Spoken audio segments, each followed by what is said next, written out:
Look, we're not doing that. Until John went to the Grizzly. Are you recording? Yes. Dude, that was sick.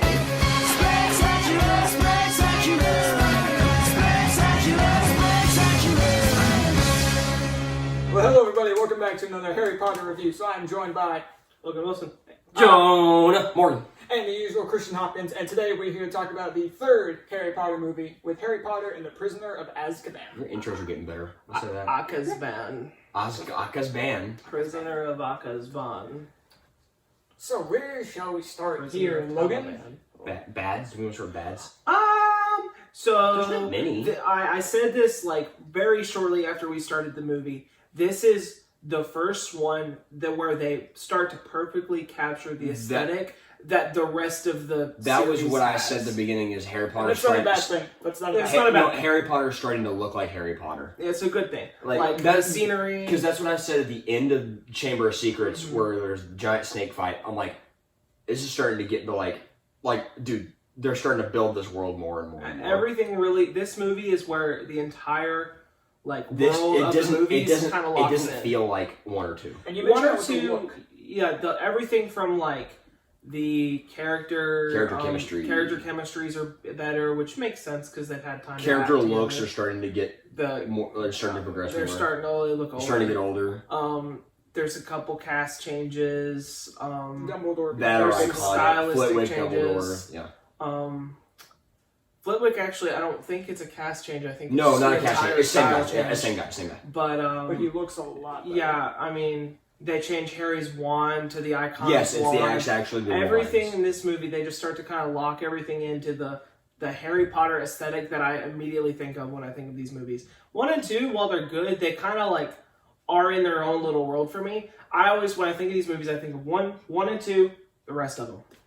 And it's because of this movie. I think that what we're talking about now is perfectly encapsulated with Harry riding on top of the hippogriff. When there's that iconic shot that, you wouldn't see that shot in the first two movies. That would have been the first two movies. Speaking of Harry, though, with what you mentioned during the movie, since we talked about the characters enough, we can kind of talk about all three of them at once. But you mentioned that this is really where their chemistry really starts to shine. So much better. All three of them have such great chemistry. Mm-hmm. And it really because they start to get, they're best friends in real life at this point. Yeah, right. They've spent so much time together. Even to this day, it sounds like. They still keep up. Yeah. But the chemistry between the three of them, it was good in the first two, but what you said about everything else, they just doubled down on it. I mean, they're older. The movies have had time to develop. I'm sure some of the script writers are the same ones from the first two, so they've really had time to lock in and perfect this world. And this movie is really where it hits. And I think it's really shown by the fact that this movie is directed by somebody else. Yeah, it's aside a from the director. first two. Yeah. So then the first two were Chris Columbus, and then this movie was someone else.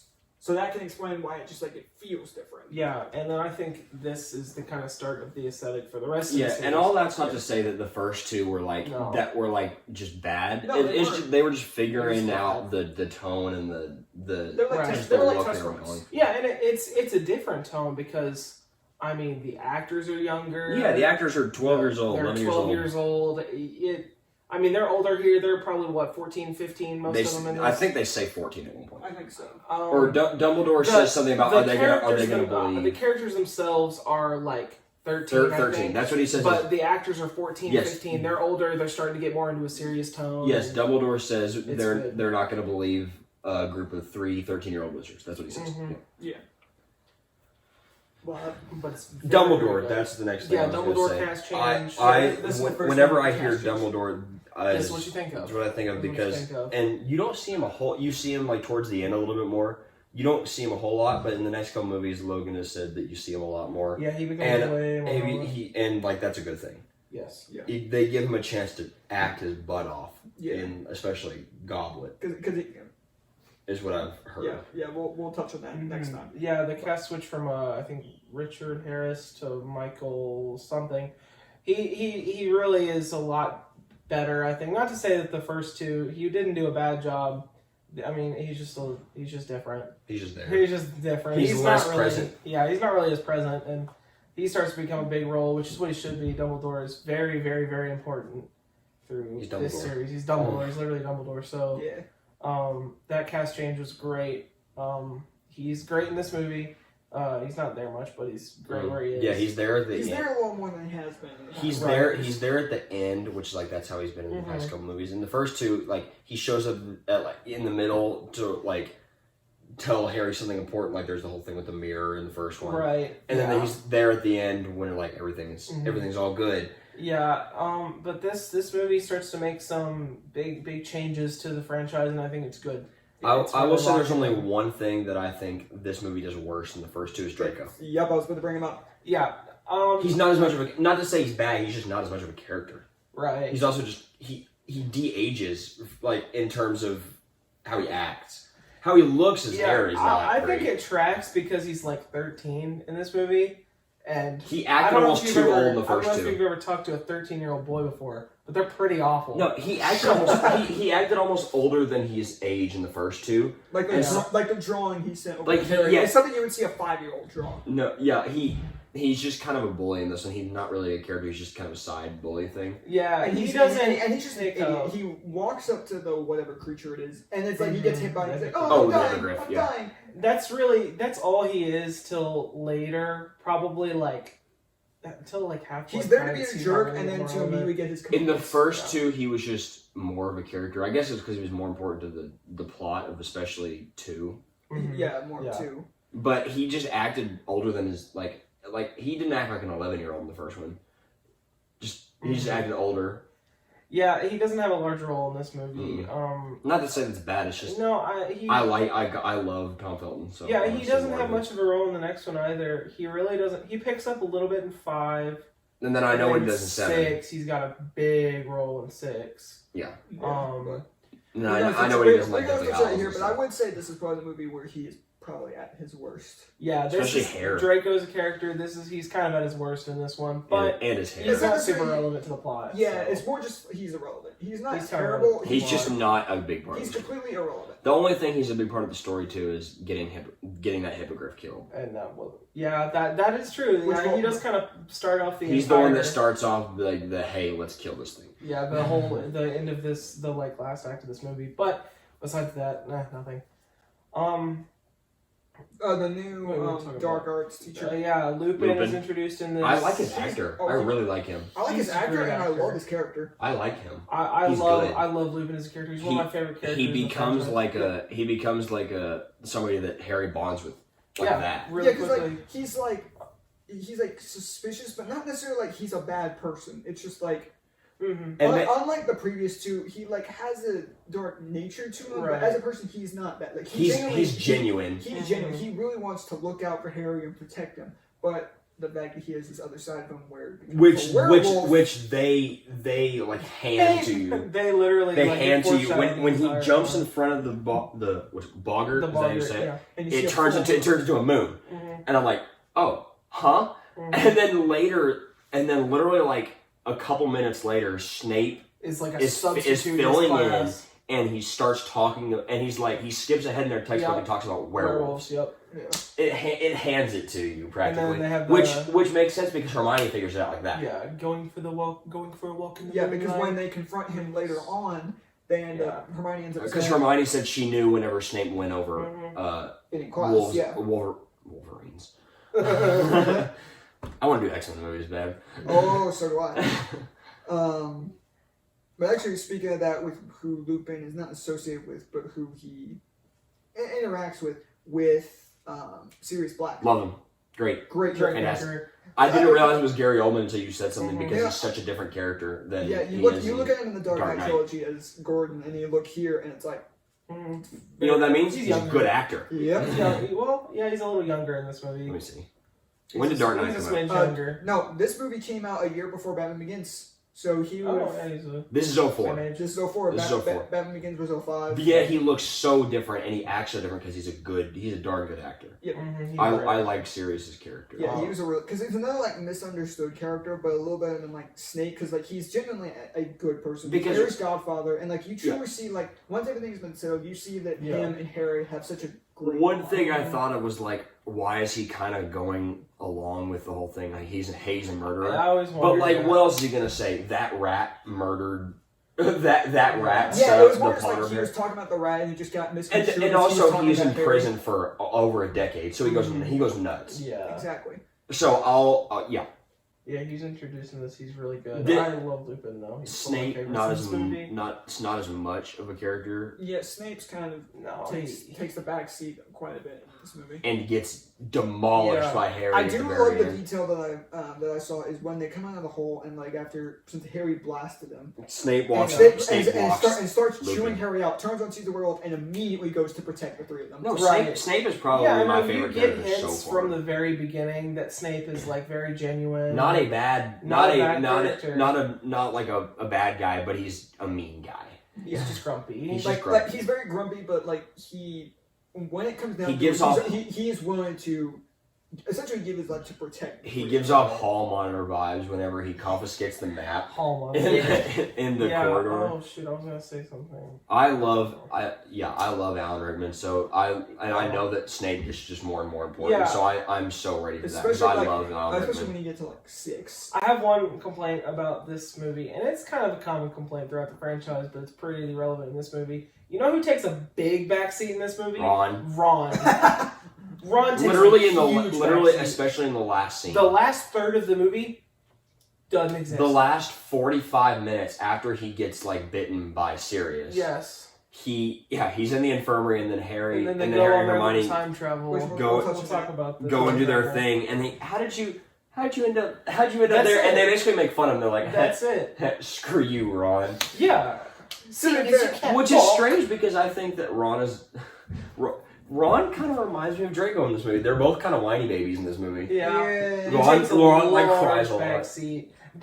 I'm not too sad about it. They do quite a bit of Like Ron. setup for. In this movie, they hold hands. They for do like a lot of split second. setup of Hermione and Ron. Hermione hugs him whenever they think that Bucky's they do a lot died. of setup in this movie. They do even more in the next one. Oh, Ginny has like 3 seconds of screen Oh, time. yeah. Jenny got 2 more seconds of screen time. No, literally she's in. That's it. She's not in any other scene. No, Literally, she's in one scene, and it's probably 3 seconds long of her saying that the fat lady from the picture's gone. Yep. That's it. That's it. That is There's literally. There's your 2 more seconds of screen time. Like literally, like whenever we were watching it, she comes on the screen. I did like the Leonardo DiCaprio meme. You can put it. I literally did that. You can put it on the screen. I literally did that. I go, wait a second, that's Jenny. And then 3 seconds later, then it's like, oh, she's gone. Oh, she's gone. Okay, bye. And then credits rolled. It's like, oh, we didn't see her again. Like Percy had more screen time. I'm head boy. I'm head boy. Like shut up, Head boy. Percy. Hey, boy. Shut up, Dude, Percy. I like that. Fred and George are more characters in this. They're Fred and relevant. George. They're relevant here. Yeah. They pop up for a little bit. And They just give like, Harry like kind the of coolest thing ever. Yeah. True. Yeah. And And then when did Oh, they make their shot? that's way later. Yeah. I'm pretty sure that's like Deathly Hallows. I love Fred and George. Yeah. But I also Is it like two how- separate people or is it the same guy playing one person? Two people. They're twins. That's sick. Yeah. Yeah, because they I look also like ever how- so slightly I different. also like how They're there are also still hints to like Peter Pettigrew, and it's like Harry sees him on the map, but doesn't see him anywhere. And then, that was revealed. But to be you can Ron's hear rat. something as it looks at the footsteps go past and you hear something, but like you have no idea what it is. It's the rat. Very Peter cool Pan. how they use that map in the story. And then when it's revealed to be Ron's rat. And I'm sitting here looking at like the way Peter Pettigrew's walking. He's doing this. Did you know that going in that the rat was a bad guy? No. You didn't know that? What? I forgot about it until Ron got bit. Whenever it happened, I'm like, oh, because I played the Lego games. Yeah. So I remember it when it happened, but like you, because it's so weird whenever you see him on the map and he's walking like in like curvy lines, but it makes sense because he's a rat. He's a rat. Yeah. Before we move on, can we just say one thing real quick? I think we have one more thing. This franchise has some of the best casting ever. Hagrid, Harry, Hermione. I mean, Ron, everybody's really cast perfectly. Tom Felton. There's no performances that I can truly complain about. Yeah. Like, Alan truly- Rickman as Snape is the greatest thing ever. Yeah. Like there might I be mean, there might be you some just said issues- it with the Weasley, Fred and George Weasley. I mean, They're the fact that they fantastic. got 2 real twins to play the part. I could have sworn it was just the same guy. Yeah. But like, I mean, just the casting of the Weasleys alone, they all look related. Yeah. They found like even yeah, they found a whole bunch of redheads that looked like they could be related. The mother just like they look like her. Yeah, it's and so then strange. She's great. She's a great actress, and There might be characters that have some like writing problems, but I would say might be writing, but the casting is damn near perfect. It's damn near perfect. I would say the best. I would say the two best castings three. The three best castings that have stood out to me so far: Hagrid, Snape, and McGonagall. Yeah, perfect. McGonagall is fantastic. I love her. It's gonna be so sad when she dies. Yeah, she's getting older. But I think the final thing we can talk about is the fact that all throughout the movie you get like still hints to like Hermione randomly showing up in class. Yeah. I did remember the whole time travel thing. Yeah, and then Hermione is. And you're like, oh, why does she have a timepiece? Because she's a nerd. Yeah, literally, so she could take more classes. She took the equivalent of 2 semesters worth of classes in one semester because, as Logan said, she's a nerd.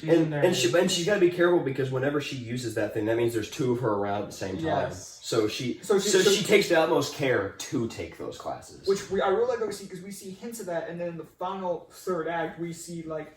Because she shows up starting from when they go to like there are hints of it when she's showing up in other classes out of nowhere. Yeah, she shows up when they go down to Hagrid's, and then it's like all these things are happening, and you're like, what's happening there? Yeah. And then they time travel, and it's like, oh, this is where that happened. That's why this happened. That's where like the howling came in. Yada yada. Oh, I do have one more thing. Dementors are cool. Yeah, Dementors are sick. Dementors are introduced in this movie. They show up a few more times throughout this. They're so well done. Like they're supposed to be just terrifying. They're terrifying. And they're scary. Yeah. They're so scary. Especially like the train scene. Oh yeah, that was because that's the thing at Universal too. You can go on that the Hogwarts Express thing. They go between the 2 parks, and there's a thing where you could see a Dementor go past the door. That is so cool. Mm-hmm. It's scary. That would be terrifying. But then there's one going alongside you outside the window too. I gotta go. No, Dementors are sick. Yeah.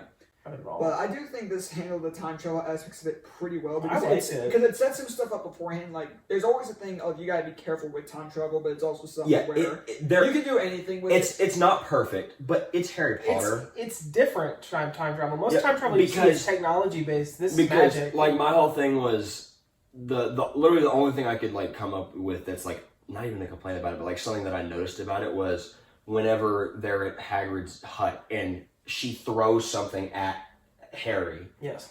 You would think that she would remember that happened. So she's like, oh, I gotta do that. I have to do that. Because later, what is Harry... Yeah, Harry says that the reason he was able to cast that Patronus spell was because he had already seen himself do it. He knew he did it. Yeah. So they remember stuff that like happened, but not like that throwing thing. But it's Harry Potter. They say, but also the thing with the throwing happened was that happened as soon as they got back. So Harry's still like really getting into the thing with the Patronus thing. I think he realized in the moment, like future Harry that traveled back in time, realized, oh my gosh, I'm standing in the exact spot where I thought I saw my dad. And also, must have been me. Also the stakes were higher. Yeah, the stakes were higher. He sees and he's like, I gotta do something. I gotta step up and do something. Yeah. I'll also just accept the fact he's Harry Potter. He is Harry. Yeah. Also, the Patronus spell is one of the coolest spells in Harry Potter. Because when he goes and yells Expecto Patronum, that's one of the most iconic clips from Harry Potter. Clip. Expecto Patronum!